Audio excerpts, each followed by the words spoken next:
What up? This is Swami Netero, about to interview Hanuman out of fucking nowhere. Listening to some dude named Kyle. Never heard of him in my life. I'm joking. He was on this Team Backpack Cypher that he did pretty dope on. Yeah, he was on a Team Backpack Cypher. He said a bar that I thought was funny. He's like, what did he say? He's like, smiles were $1, nigga, how'd have all the money. I thought that was funny. Yeah, I'm a fucking badass. Eating beats for breakfast. I'm a boom bap fat ass. Kyle Team Backpack TVP. And then he's like, made it top 5 on iTunes and it was free. Album made top 5 on iTunes and it was free. Some shit like that. He goes in first too. I like his verse. Kyle and Futuristic were in the same cypher? Yeah, they were. That's how I found out about both of them. Was it the same day that? Yeah, it was the same day as 4 and Dizzy and shit, yep. That's crazy. I didn't know this shit.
I feel like the last few bars must have been freestyled. Maybe or something. Yeah, I don't know. I don't really know. The initial first part was dope. Yeah. But he's animated when he's animated. Yeah, exactly. I like that. He has this kind of 80s Will Smith type of style. It's kind of cool. It's corny in a sense, but it's still kind of cool. He makes it cool.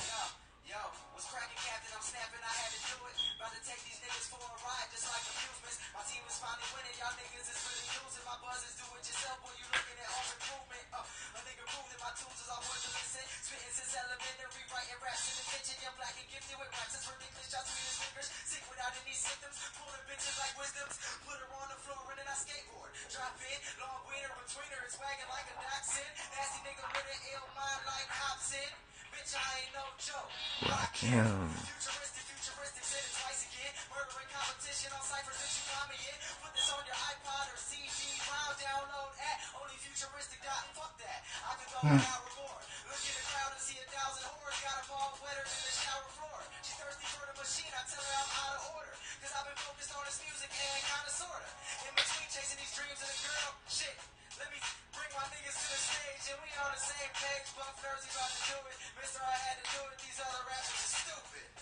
I feel like he freestyled the last part too, or at least he just fucked up.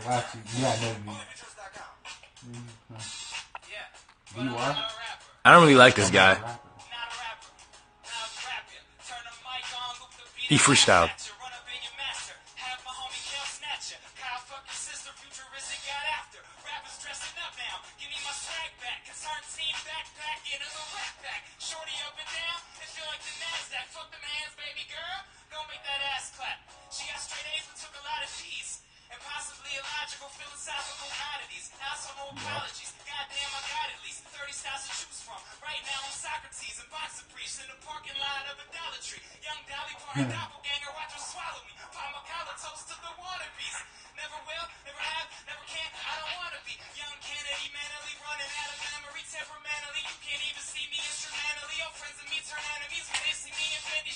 the fuck with recipes. Tucked you in, I go to sleep.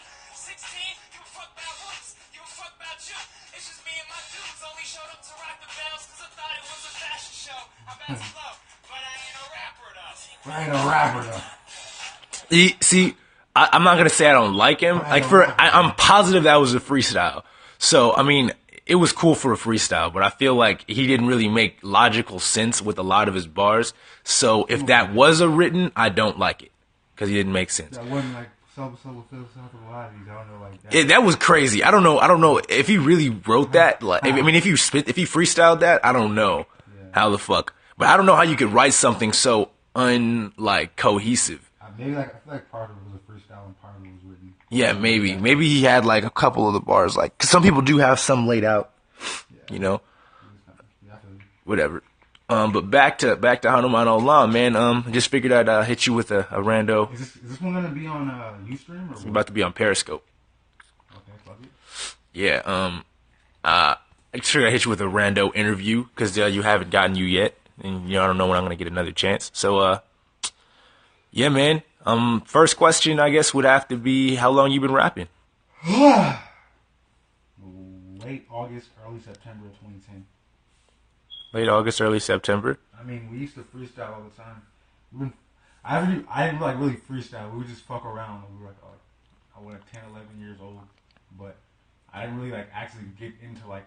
And then I started like making beats when I was like 12 or 13.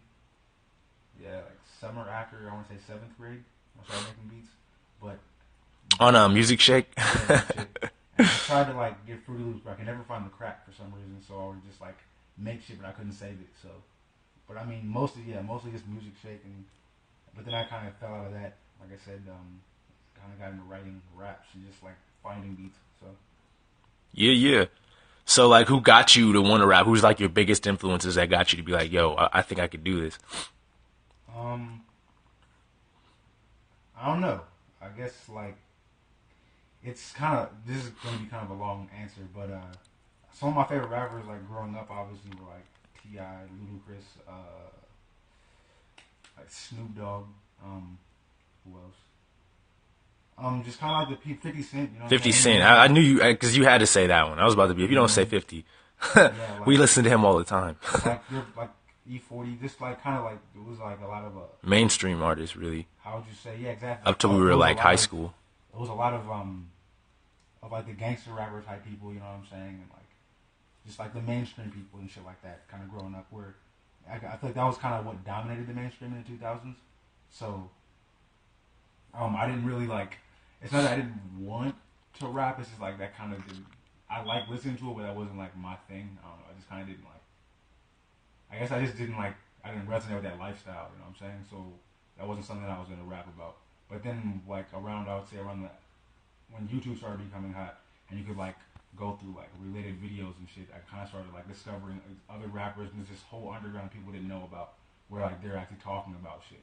So around that time is like when I started hearing about people like Immortal Technique and Jedi Mind Tricks and Gangstar, Mos Def, Talib Kweli, even though he was a little earlier. Common, started listening to him a lot. Early Kanye West stuff, shit like that. Kind of more like conscious, like I guess soft shit. You know what I'm saying? Yeah. Like with a message and shit. And I didn't really know that existed growing up. So I figured like this is what I've been looking for. This is the kind of shit that people need to listen to. Yeah. It was like enlightenment almost. Yeah.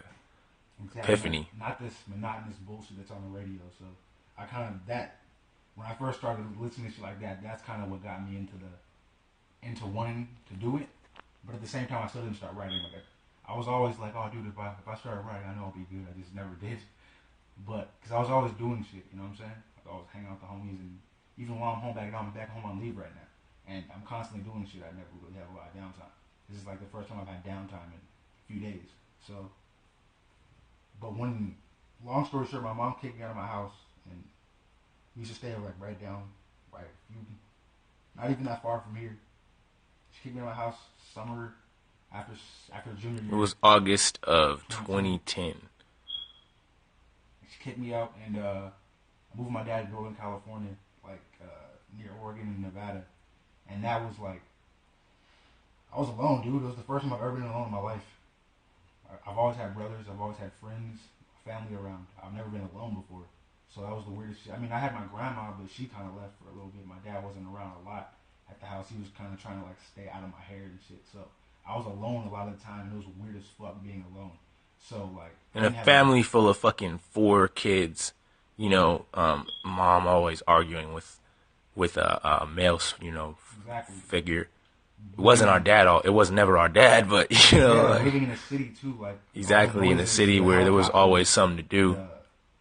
Always something to do. Parties, the helicopters, the police, and just always all this noise and just shit going on always. And then I moved to. We didn't even move to Alturas. We moved to California Pines, which is 10 miles outside of there. So Alturas, I think, is like 2,000. Yeah.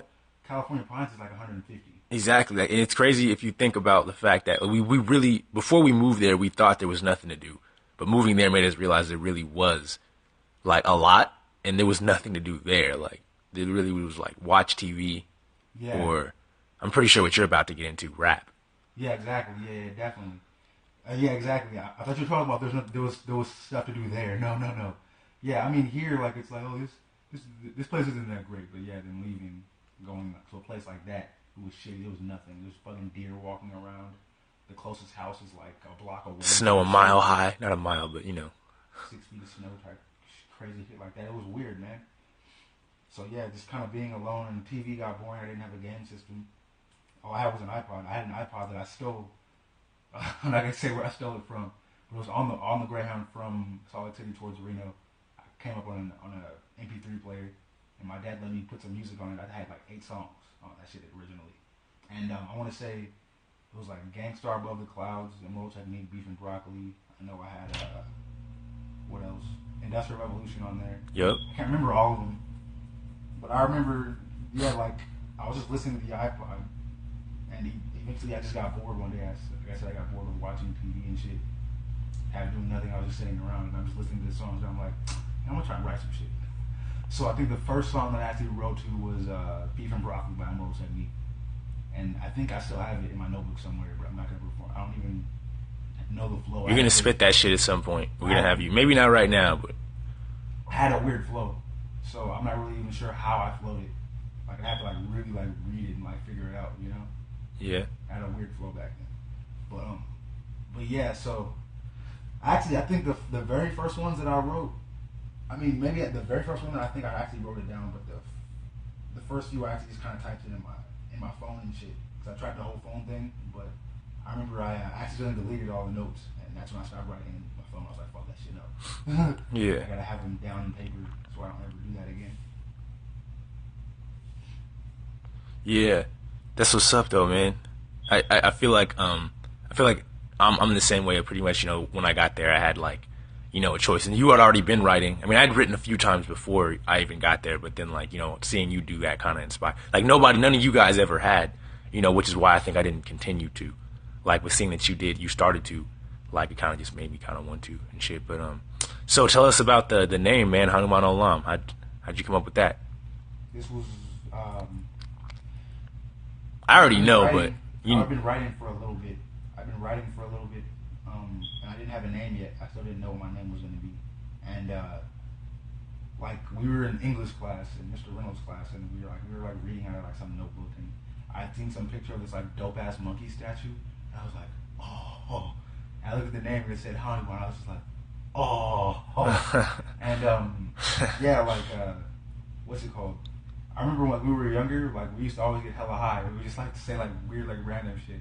We're like, dude, like, humans are just like fucking monkeys, dog. Like, we're just like monkeys, nigga. Like, we're just like smart ass monkeys. I don't know. I just thought it was dope. It was like kind of like a metaphor almost.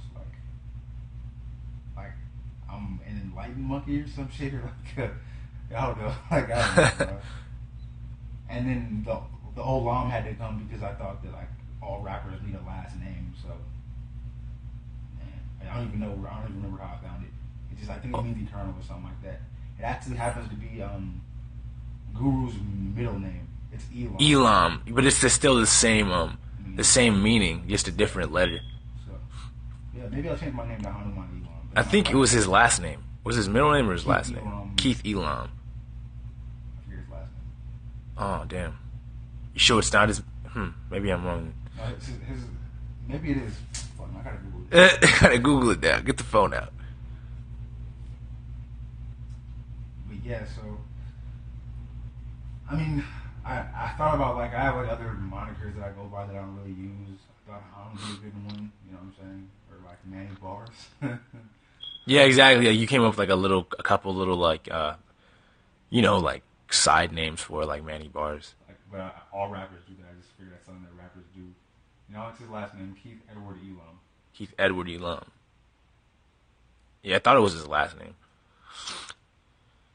So that's kind of cool. It's almost like an ode to him, I guess. Even though I didn't really intend it to be that way. So. Yeah.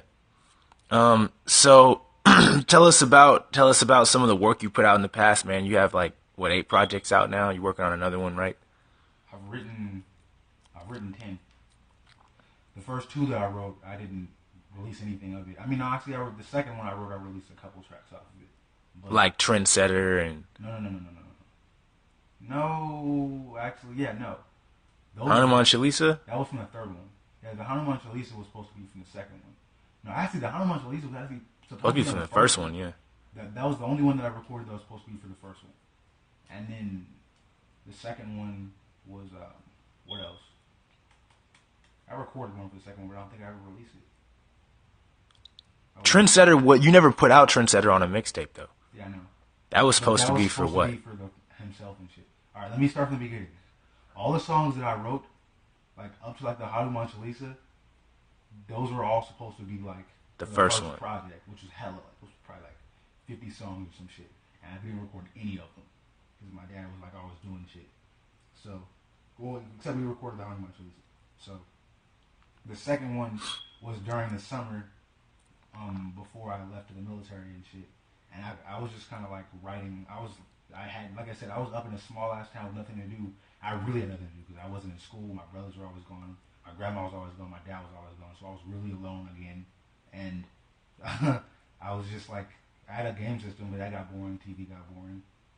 So I just kept writing, and I found better beats and just kind of wrote. And I don't think I released any of those either. I think I recorded 1 or 2 of them, but I don't think I released any of them. Damn. But then once I got out of, I wrote like a couple, 2 or 3 songs while I was in basic, and then when I got out, I got you got your own equipment and everything. You were able to put your shit out yourself. Exactly. So that's when I really started grinding because I didn't need some. That was one of my biggest setbacks. Let me start. The reason why I figured I'd join the military is because, well, one, I would have been homeless if I didn't. Literally, all 3 you guys, Jericho, Rodney, me, and Jordan, were all homeless after high school because they didn't, we have shitty parents. I mean, my dad did try, but nobody to look out for us. Yeah. So that would have been me too if I didn't do it. So I figured there's this whole 10,000 hour theory. You put in 5 years of work or whatever, and you'll be a beast by the time you'll be a professional by the time you're done. So I figured, all right, I've been rapping for about a year before I came in. I'll put in another 4 years of work, writing and shit, and then I'll put out an album. And I intended not to release anything, but I figured that's not really how you grow. You have to get the feedback and shit. So, but yeah, so I figured I'd be able to get a studio and really just write and record shit and work hard, and that's pretty much what I did.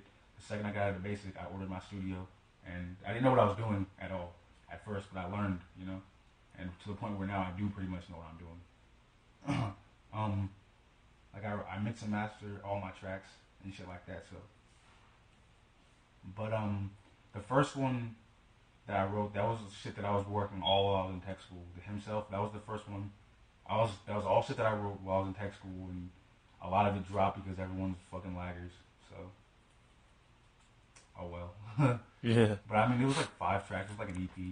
It was intended to be like 16 or 18, but like I said, everybody didn't get back at me. Because nobody took me seriously. It's kind of shitty, But whatever. And then I wrote a second one, The Archives. That wasn't meant to, once again, that wasn't really meant to be a project. It was just kind of shit that I was writing to kind of like get better, and where I intended to releasing my actual first like shit or whatever, or my second shit, whatever you want to call it, on my 20th birthday. So yeah, The Archives was some shit that I released like kind of showing my development over time. Then Duality was the one that I really like was intending on being really good, and it was alright, but I don't think it was like that great. And I feel like when I really I like Duality. yeah, everyone's different. I like Duality. Himself and the Archives were good too, but I feel like they didn't have like, I don't know. There's some Duality had that like those two didn't have. I feel like you really like found yourself like in your style, you know, like you had really developed your style like on Duality. I like Duality a lot. I guess I feel like. See, I feel the opposite. I feel like where I really started developing was the one after that, which was the Lotus Tape Volume 1. Once again, that was supposed to be a collab tape and shit, but everyone dropped on me, so. But yeah, like that's. I that one didn't. was, I didn't. Yeah, no, you didn't. And then after that, I released, Latency. And that was, the name was kind of like, because like I said, like over the course of me releasing all these projects, I kept getting lots of tracks dropped, and I didn't want to give up my homies, you know what I'm saying? I don't want to give up on them and say, fuck it, I'm going to do this alone, you know? But they just kept kind of like dropping on me, so. After No Latency was, don't say it. On style. Fuck you. I wasn't about to say it. I like that And one. that one was supposed to be an EP.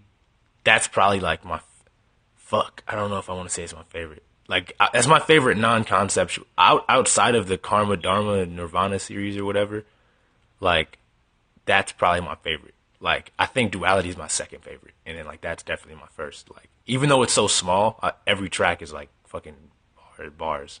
Yeah. Like, I like it. It's almost like my wordsmith. Like, you know? Like, not that wordsmith is anything compared to it. I feel like that's way better than wordsmith. But, like I just, I don't know. I like that you, like, came at it with, like, just bars, you know, for once. I thought that was dope. Yeah. But yeah, Han style, it was kind of like I got my laptop jacked at a hotel party out here actually over at Sam's Town. And so I wasn't able to. I intended on working on an actual project and shit, but I didn't have enough time. So I was kind of bummed at that time too when I got it jacked. So I didn't write that much. So I released another EP, Han style. I called it that because like it's kind of like a play on the word hand style, like for Graffiti artist, which is like a small, right? It's like a smaller piece. Well, hand style is just normal writing. You know, not normal writing. Obviously, there's no such thing as normal writing in graph. But I mean, like it's just like the thin letters, not bombs, not Really? burners. Just like your normal, just like you won. You know, the one normal shit you write. Oh, never mind. You know, like what you saw Orso do all the time, what you saw Ocho do all the time. You know. Oh, okay. Yeah, I got this wrong.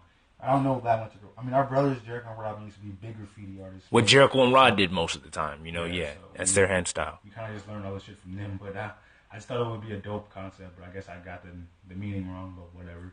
And then after that, I feel like once I released Han Style in March of 14? Yeah, Something like that. March of 14. And I kind of figured after that, all right, I'm getting kind of close to getting out. I was less than 2 years, and I figured, all right, well, I gotta start actually like working on like my shit.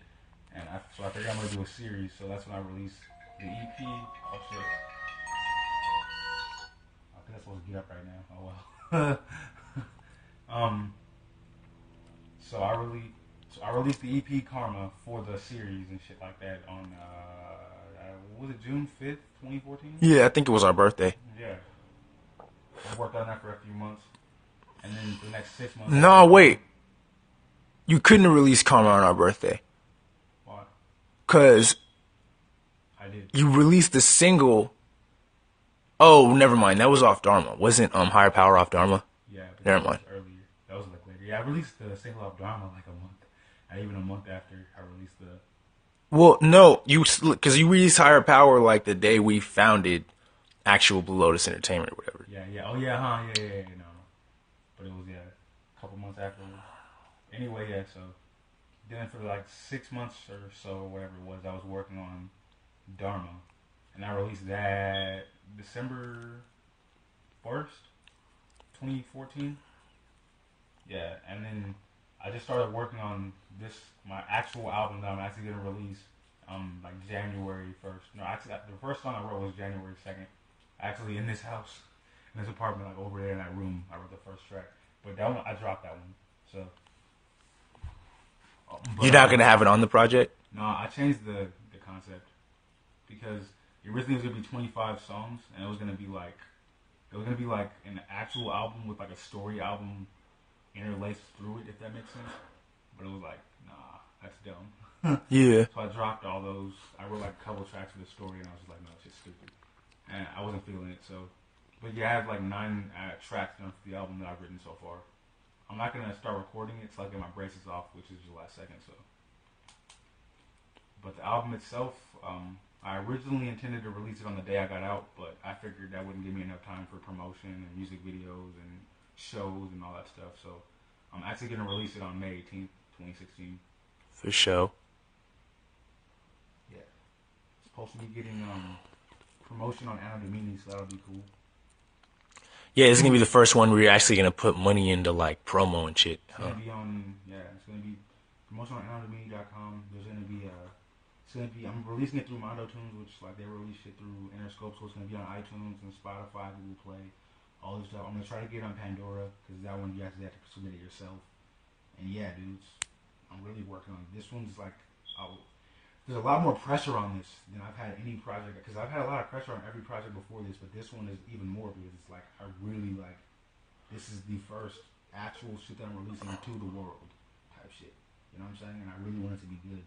So Yeah, the first one, kind of like how Earl Sweatshirt felt about I Don't Like Shit. Like, yeah, he dropped shit before that, but that's the first actual one he stands behind. I feel like that's the first one, you know, like he like really like fell in love with, you know, like shit.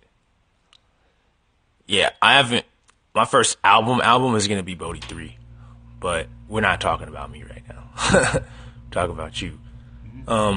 What's your plan after Nirvana? You got any plans for any albums after that, or any? I plan on releasing 3 albums after that. I think I'm only gonna do 3 more. Yeah, because I kind of since we own our own record label, the timeline that I plan for my life anyway is by the time I'm 30, I kind of want to step back and start just signing people and promoting them and shit. You know what I'm saying? Kind of being more of a manager and shit. So yeah, I plan on releasing another album early 2018. After that, I don't have a concept for that. Actually, I kind of do. Early 2018, late 2020, early 2021, and then June 5th, 2023. So the one that's 2020, 2021, I don't have a plan for that one at all. The 2018 one, I plan on that one being the actual like first like mainstream shit. Because this one I plan on this one being like getting me noticed and everything, but this isn't professionally produced. You know what I'm saying? Yeah, it's gonna be the first one where you actually go to a legit. The one in 2018 is gonna be the first one where you actually go to a legit studio for everything and like get legit engineers to do everything. Legit beats and all that other stuff. Like I plan on getting beats. I have an entire list, but I want to get there's this new J beat that I want to use. Nugent Best, whatever. Who else? Kanye West. I feel like I want to get a beat from him. And who's Madlib? Madlib for sure. Madlib, nigga. Oh, fuck. Like I want to get like 16 or 18 like ballin' ass beats from some of the best producers. I have like all the names, but I don't want to say them all because then. But yeah, so I plan on doing that, and that one's gonna be the shit because the production's gonna be there, which means by then my lyrics will also be there, so it'll be like fucking amazing. And the one after that, like I said, 2020, 2021, we'll figure it out. And then June 5th, 2023, I feel like that one, I plan on that one being my last one. Or maybe not my last one. I might release another one after that. Because I kind of have 2 concepts. Like, I kind of want that one to be the capstone, or at least almost capstone of this whole Karma Dharma Nirvana series. So I might either call it Moksha or Samsara. I don't know yet. Yeah. But I think that's what I'm saying. I might do 5, so I might end up having this one be. Yeah, I might end up calling it Moksha, and then I'll release one like later in my life or something like that for years later called Samsara, or the other way around, maybe. I'll figure it out. But yeah, after that, I just kind of want. I feel like it would be a lot cooler to just find people and help them out, after years of doing this, Yeah, exactly. I feel like it's a natural progression as a hip hop artist. A lot of people, well, shit, and I feel like it's a natural progression in any profession. Is just to evolve. Yeah, exactly. Like, what is it? Like Larry Bird is like the president of the NBA. He also used to be a basketball player. Yeah, Like, fuck. P Diddy. Well, I think P Diddy was a producer first. Yeah. But like then he became, like a label exec and. Exactly. Even the guy who runs Interscope, what's his name? He used to be a musician. Exactly, the dude who created fucking Def Jam, and got Run DMC and LL Cool J on. Rick Rubin, he was a musician. Yeah. I just feel like the natural progression. He never got big before he became an exec, but I just feel like that's something that you should want to do. You should want to help out other musicians once you've gotten your name out and everything. Like you should get to that point where you just want to put other people on. And not to say that it's bad if you just rap forever, but I feel like Eminem, for example, he's not really an exec though, but he is sort of an exec though, because he did put a couple people on. But I feel I also feel like something like merchandising, I feel like you wanting to make other inventions and shit is something that you should naturally want to do after you've been an exec for a while. I feel like Eminem hasn't really evolved past that exec stage where he's made headphones or something like Dr. Dre has. I mean, maybe you shouldn't want to go beyond the hip hop realm, maybe, but I feel like that's how you really become a real billionaire, like Dr. Dre did, or how Jay-Z or P Diddy are definitely gonna do at some point. Yeah, I mean, I don't think I'm ever gonna make anything other than hip hop myself, but I'll definitely sign any good band. As long as you're good, I'll sign metal bands. I'll sign country artists. Yeah, exactly. That's what I'm saying. I'll sign chunky artists. I don't give a fuck. As long as you're good, I'll sign you. If I were to find a band if you listen to the Black Keys, the Black Keys are hard. And they're almost kind of like country, if I were to find a band like them, I would hella sign them to Blue Lotus. If I were to find any good ska band, I would sign them. I wouldn't want to just have one type of group on the label, Exactly, but the only defining factor is that they have to have amazing talent. They have to have good talent. And work ethic on top of it. So they have to be willing to put out shit. That's what I want this label to be about, is talent and work ethic. Constantly releasing shit and, staying on the grind, You don't want to just fall off. Yeah, exactly. That would be dope. And especially even later on in the future, I'd want to branch out into other things like movies. Even that, games maybe. I would love to make a fucking video game or something, I don't know, TV shows. I would love to branch it, because that's why I put the name entertainment, because I want to, I don't want it to just be hip hop. I want to branch out into other things and shit like that, I want it to be an entertainment thing. Yeah, exactly. I want it to be a real brand more than just a hip hop label. But yeah, we got kind of fell off from the interview. What else? Is there hey, so yeah, I'm gonna ask random questions now. Favorite food? That's impossible. I mean, off top, I'd have to say burritos, but there's other shit that I like. I agree. Burritos. I could eat burritos for years. So, what type of student were you in school? I was a shitty student. I was always sleeping. I didn't care. Didn't you graduate with a 1.6? Yeah, man. Or 1.8? I think I graduated with a 1.6, man. I had a 1.6 through Vegas, when I was in Vegas. But in my senior year, I think the GPA was a little bit higher because I was in a less stressful situation. So I might have graduated with a 1.8 or something like that. But yeah, I had basically a 1.6. It was shitty. I was a bad student. Damn. I'm gonna get these D's, man. I'm gonna get these D's. D's with a couple C's. Well, nah, degrees. right? These were the couple C's on top. So favorite female like artist. I can't do that. I can't do that. People that I fuck with, Erykah Badu, Alicia Keys. There's this one chick named Jorina DeMarco that I fuck with. I follow her on Instagram. She's hella bad, but she makes good music too, though.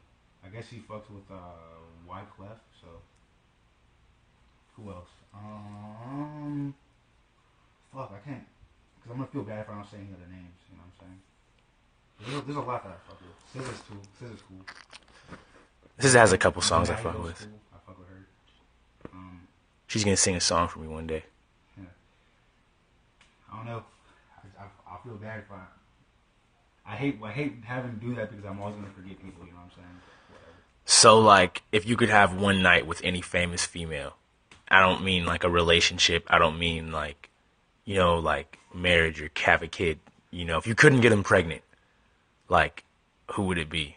I can't answer that question either, though. Megan Good. Megan Good? Over Amber Rose, over Kim Kardashian, over...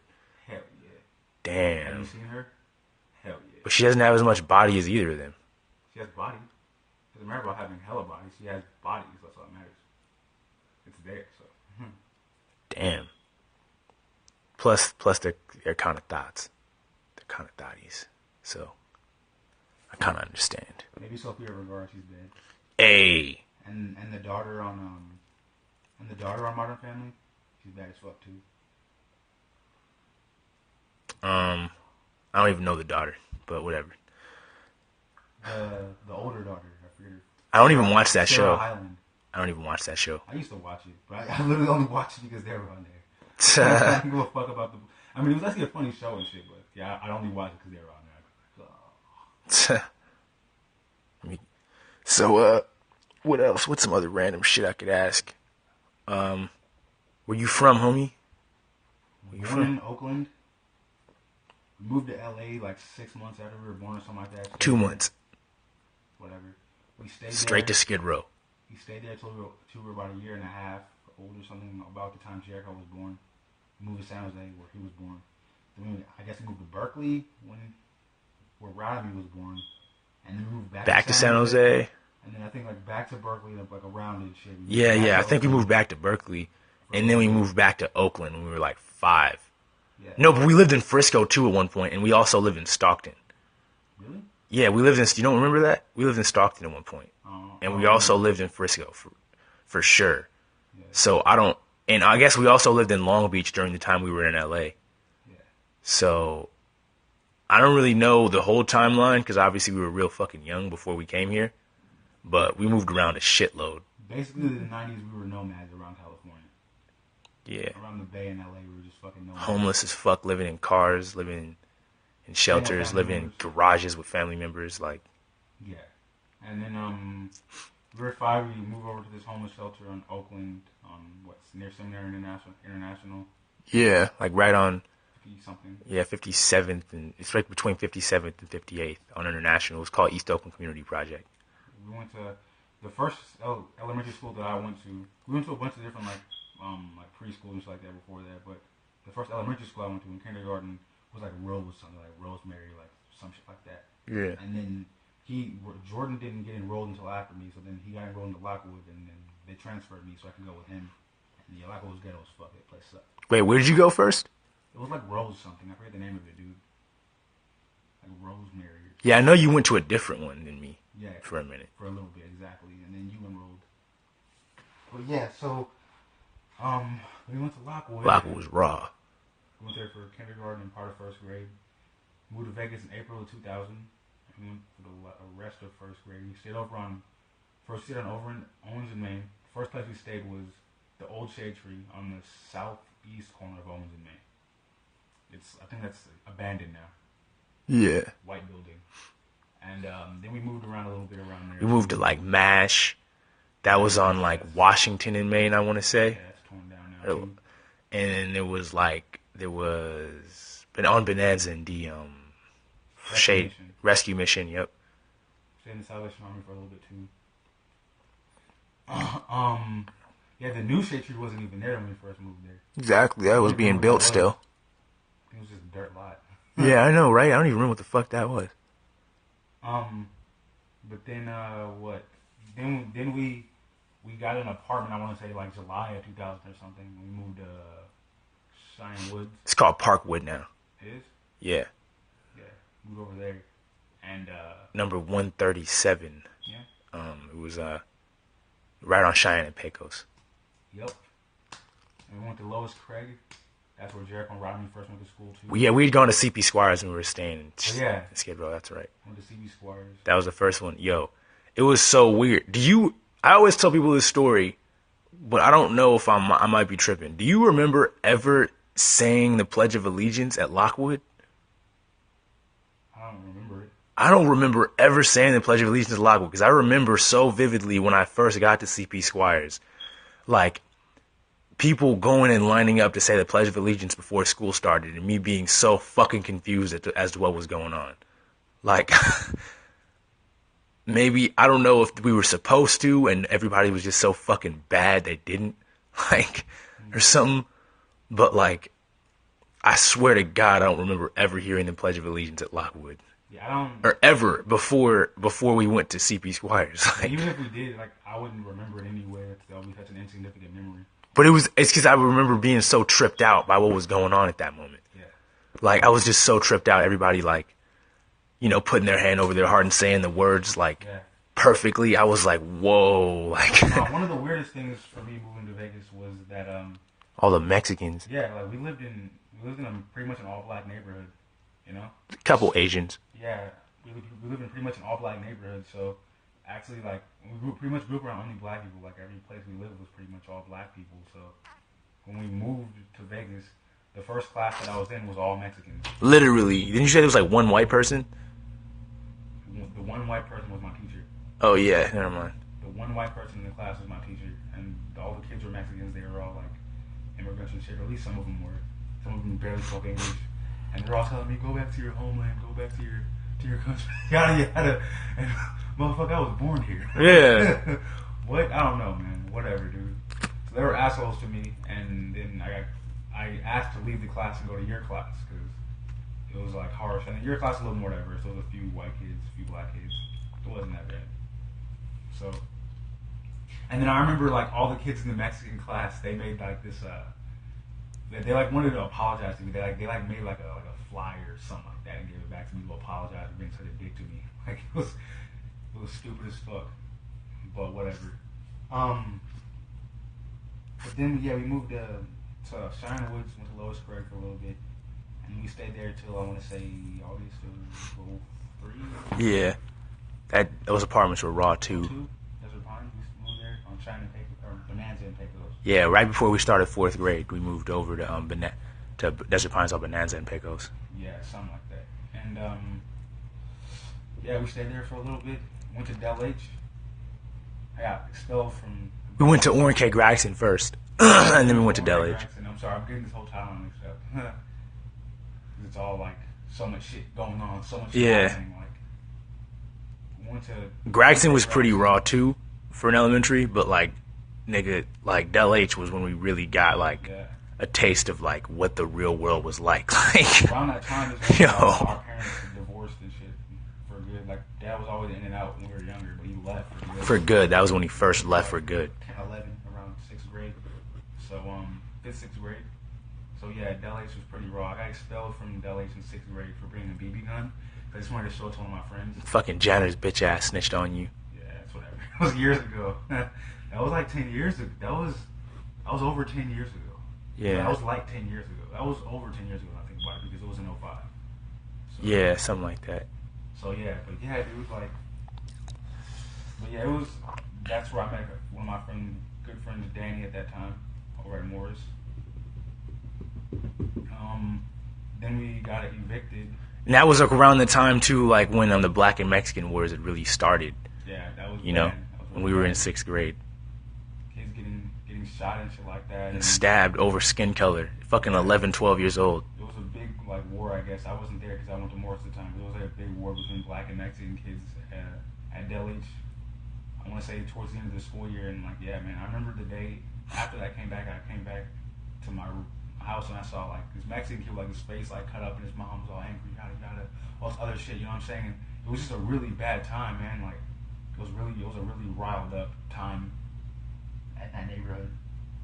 So yeah, we ended up getting evicted around August of '05 and moved back to Salvation Army. And we lived in the New Shade Tree for a little bit, but not long. Yeah, we also lived in like Rescue Mission again. Yeah, I don't remember that. For like a week, I think. Yeah, I don't remember. Something. Um, Or I don't know. Maybe we tried to go back and we didn't get in. I don't know. Yeah. Then I want to say November. No, late November. It was December. It was early December. Early December of '05. We moved into Orchard Club, and that was weird because like we'd always lived number in 1101. Gold, badass neighborhoods our entire life. Oh, we lived in 129 in Desert Pines, by the way. But yeah, 1101 in Orchard Club. Go ahead. We lived in badass neighborhoods our entire life, and then we moved to Orchard Club, which was, I mean, it was still like Section 8. It was Section 8. It was bad. The apartments were bad. But the neighborhood was beautiful. The neighborhood was the shit. Like, the neighborhood was super. Everything was clean. I mean, it's a little downhill now, I guess. But you know, everybody moved in and everything like. was clean as fuck. It was weird as fuck. Big ass houses. Like, everything was clean. Cold Stone down the street. They gave free samples at Albertsons. Yeah, we were like, what the fuck? They had this high tech ass like the self-serve things. No. You could the cameras like you could like see like yourself when you're walking in. Oh yeah. They didn't have that in other stores that I've seen, and they had this high tech ass self-serve things. Like what the fuck is this? This neighborhood weird as fuck. Like, yeah. It was weird as shit. But yeah, like it was just better. Like you didn't hear gunshots at night. You know what I'm saying? It was sometimes, but like I don't remember it. It was low gang activity. Not as many drug addicts. Low gang activity outside of those apartments. Yeah, no, barely any graffiti. It was weird. And went to Harney then, and it was just weird, man. Like I think the first day they were called the OCs, by the way. Yeah, the first day moving to Harney was weird because you could see the entire valley from up there, and I just realized, like, fuck, like, and walking up there, how big the houses are, I was just like, where the fuck? We're in, like, mansion neighborhoods. Like, yeah. Shit. So, yeah, I think we were supposed to be going to Keller, probably. I don't even know. No, that neighborhood's zoned for Harney. Oh, okay, never mind. Everything west of Christie, south of Charleston, is zoned for Keller. Oh, okay. Yeah. So that's why when we moved over to Pleasant Brook, Rodney and Jericho had to go to Keller. But fuck, what was I saying? Yeah, so we went to Vegas for freshman year. We moved to Pleasant Brook in August of 08. Yeah. Yeah. Oh wait. And then it was funny because I just gotta say this at not Harney. What was it? Yeah, it was Harney. Everybody thought it was all ghetto. Like, yeah, right. Like, I mean, there was fights every day at the park, at Lewis Park, every day. But I mean, like, it wasn't like bad to me. Like, we literally moved from the homeless shelter to that neighborhood. Yeah, from like Skid Row out here to like that neighborhood, and it was just a completely different world. Yeah, especially because we were going to school with kids who were from like the old West Side, you know. Like some, you know, most of them were going to like a different middle school, but like a couple of them were from that neighborhood, you know, and like, you know, the worst part of the Northtown, the worst part of Northtown, the worst part of the East Side, you know, like, and the West, like all going to school together, you know. It was bad, man. It was bad. But then, yeah, we stayed going to Vegas, and then that's where we met the longtime homie Richard, Kid Legend, man. We started chilling. Just chilled. I remember I had him in my theater class in 10th grade. We got him high for his first time. Yeah. I said that in a song on my album, second song. I might switch around the order and everything, so don't hold me to that, but it's gonna be on there. A song called Days Like These. So yeah. But yeah, and then got hella memories at the house. And then from there, yeah, I think we covered everything. August 22, my mom paid me out, moved to Alturas, Cow Pines, whatever. Joined the military in January of 2012. Went to San Antonio. moved to Biloxi, Mississippi for like 7 months in March of 2012. October 2012, I left. I came back here for a little bit, then moved to Shreveport, Louisiana, where I still reside. Been in the South for years. To this fucking day. Yeah, I've been in the South for like 3.5 years. Like 5. Nah. Because you went to San Antonio. Oh, 2012. That's right. Never mind. Wait, you enlisted January 2012? January 17, 2012. You're right. Never mind. Because we graduated 2011. I'm tripping. Yeah. So yeah, you've been there like, damn. January 17, 2016, bro. And yeah, so I've been in Shreveport for like 2.5 years. Staying in the same exact dorm room, bro. I don't think we've ever stayed anywhere for longer than 3 years, so it's weird. Yeah. Literally, I don't think we've ever stayed anywhere for longer than 3 years. Man, there's like so many stories we have that we could tell. Like, between all that, but yeah. Yeah, there's a lot of shit. It's the basic gist of everything. Damn, man. So if you could give one message, to everybody, what would it be? One message, I guess I try to put it in my songs a lot, but your actions create a reality. You know what I'm saying? That like whatever you do, like what you send out comes back to you, and yada yada. It's just kind of like you can't expect to do nothing and then get a reward. You know? Exactly. You have to work for a reward. Like Dad used to say, there's no reward without effort. Yeah. Literally though. So he dropped some gems when he was around. He wasn't around all too often, but he'd try to give us a little knowledge. Yeah, man. So I guess I just been putting in the effort, man. Because I figure you have two choices. You can either not put in the effort, and then the years pass, and you have wish you had, yeah. Or you can put in the effort, and years pass, and you have something to show for it. You know.